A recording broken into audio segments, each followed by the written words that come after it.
আজকে ফিজিক্সের একটা গুরুত্বপূর্ণ বিষয় আমরা জানবো যে একটি স্প্রিংকে কেটে দু টুকরো করলে তারপর যে স্প্রিংয়ের টুকরোগুলো আছে তাদের ধ্রুবক কে এর ভ্যালু বাড়বে না কমবে। একটি স্প্রিংকে কেটে দু টুকরো করলে টুকরোগুলোর স্প্রিং ধ্রুবক বাড়বে নাকি কমবে।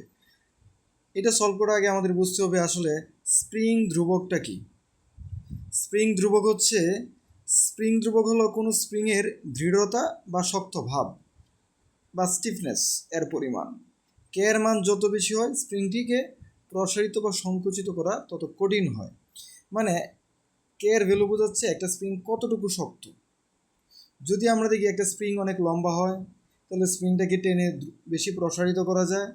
বল প্রয়োগ যদি করি আমরা বেশি প্রসারিত করতে পারবো, তখন তার কে এর মানটা কম। কারণ একটা লম্বা স্প্রিংকে প্রসারিত করলে বেশি বল প্রয়োগের প্রয়োজন হয় না, স্প্রিংয়ের শক্ত ভাবটা বেশি থাকে না, স্প্রিংটা অনেকটা নরম থাকে, মানে টানলেই লম্বা হয়।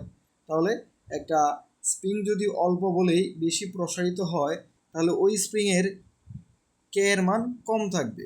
কারণ স্প্রিং ধ্রুবক কে মানেই হচ্ছে স্প্রিংটির শক্ত ভাব বা দৃঢ়তা। স্প্রিংটাকে যদি আমি কেটে ছোটো ছোটো টুকরো টুকরো করে ফেলি তাহলে প্রতিটি টুকরোর দৃঢ়তা বেশি হবে, এদেরকে টানলে আর বেশি লম্বা হবে না। যতই আমরা টানি এটা বেশি আর লম্বা হবে না। তাই আমরা বলতে পারি স্প্রিংকে যদি কেটে টুকরো টুকরো করে ফেলি তাহলে আমার স্প্রিংয়ের শক্ত ভাব বা স্টিফনেস মানে দৃঢ়তা বেশি হবে, তখন আর এটাকে টানলে লম্বা হবে না। তাই এখানে কে এর মান বেড়ে যাবে, মানে কে মানে কি শক্ত ভাবটা বেড়ে যাবে। তো আশা করি এটা বোঝা গেছে। আমরা একটু ম্যাথমেটিক্যাল দেখবো। এখানে আরেকটা লাইন আমরা ভালো করে লিখে রাখছি।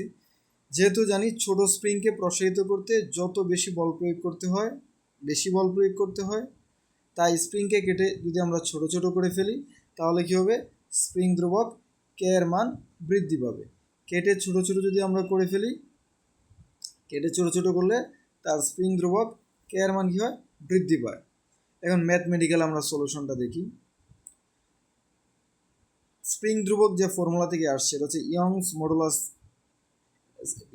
বিজ্ঞানী ইয়ং এর একটা ফর্মুলা থেকে আসছে, সেটা হচ্ছে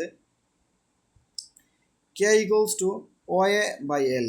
কে হচ্ছে স্প্রিং ধ্রুবক আর ওয়ে হচ্ছে ইয়ং মডুলাস, এ হচ্ছে এরিয়া, এল হচ্ছে স্প্রিংয়ের লেংথ। এরিয়া মানে হচ্ছে আসলে স্প্রিংয়ের প্রস্থচ্ছেদের ক্ষেত্রফল। স্প্রিংকে যে আমরা কেটে দিই তার যে প্রস্থচ্ছেদ, সেই প্রস্থচ্ছেদের ক্ষেত্রফল। তাহলে আমরা এই ফর্মুলাতে লিখতে পারি একটি স্প্রিংয়ের জন্য তার প্রস্থচ্ছেদের ক্ষেত্রফল হচ্ছে কনস্ট্যান্ট, ইয়ংস মডুলাসের মান কনস্ট্যান্ট ধ্রুব।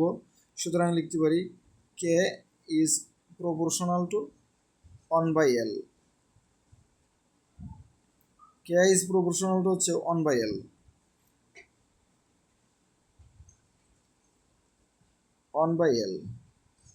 এখন যদি আমরা তার দৈর্ঘ্য যদি আমরা দ্বিগুণ করি, মানে কেটে দুই ভাগ করে ফেললাম, যদি আমরা কেটে দুই ভাগ করে ফেলি তাহলে কি হবে, আমরা লিখতে পারি L2, যে নতুন এল কেটে দুই ভাগ করে দিলে সেটা কত হবে,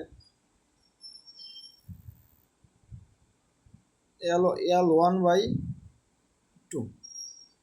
সো কেটে দুই ভাগ করে দিলে L2 ইকুয়ালস টু L1/2 হয়। আমরা কে ইজ প্রপোর্শনাল টু যেহেতু 1/L, তাহলে আমরা এখানে লিখতে পারি অ্যাকচুয়ালি আমরা পরিবর্তিত ধ্রুবক বের করব। পরিবর্তিত ধ্রুবকটা যদি আমরা বের করতে চাই তাহলে কি লিখতে পারি, যে নতুন ধ্রুবক K2 divided by K1 equals to কী হবে, যেহেতু ব্যস্তানুপাতিক সম্পর্ক তাই আমরা লিখতে পারি L1 বাই হচ্ছে L2, L1/L2।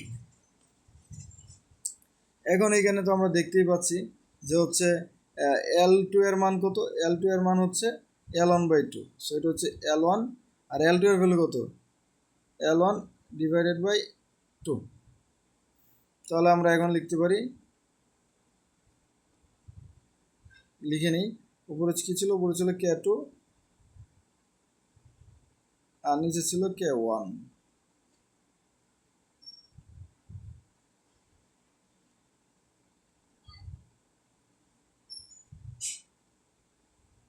উপরে ছিল, সরি আমাদের লিখতে একটু টাফ হয়ে যায়, আমরা তাও লেখার চেষ্টা করছি। K2/K1 equals to L1 divided by L1/2।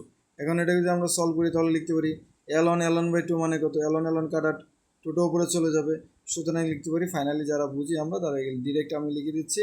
এখান থেকে আসলে লেখা যায় k2 হচ্ছে এটা কাটাকাটি করলে ln/2 কাটাকাটি করলে কি হবে 2k1।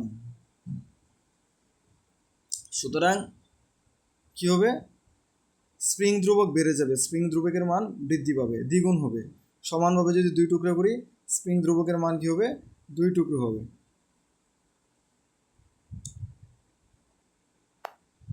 স্প্রিংকে সমান 2 ভাগে ভাগ করলে cat equals to 2k1 হবে।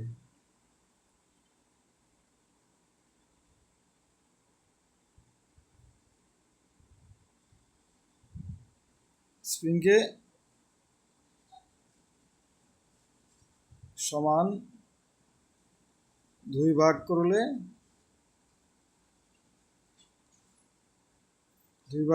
কি হবে, এখানে লিখি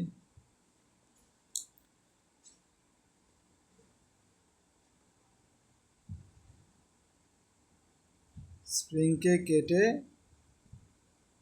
সমান 2 ভাগ করলে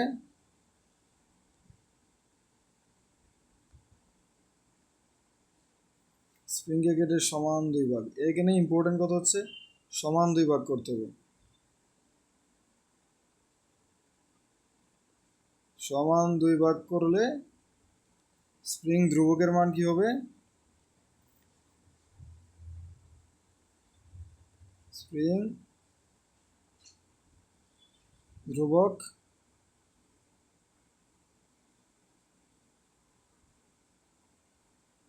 দ্বিগুণ হবে।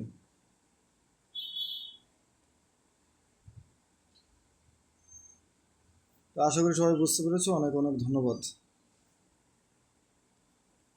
আমাদের ম্যাথ এই পর্যন্তই, শর্ট করে এখানে দেখাচ্ছি।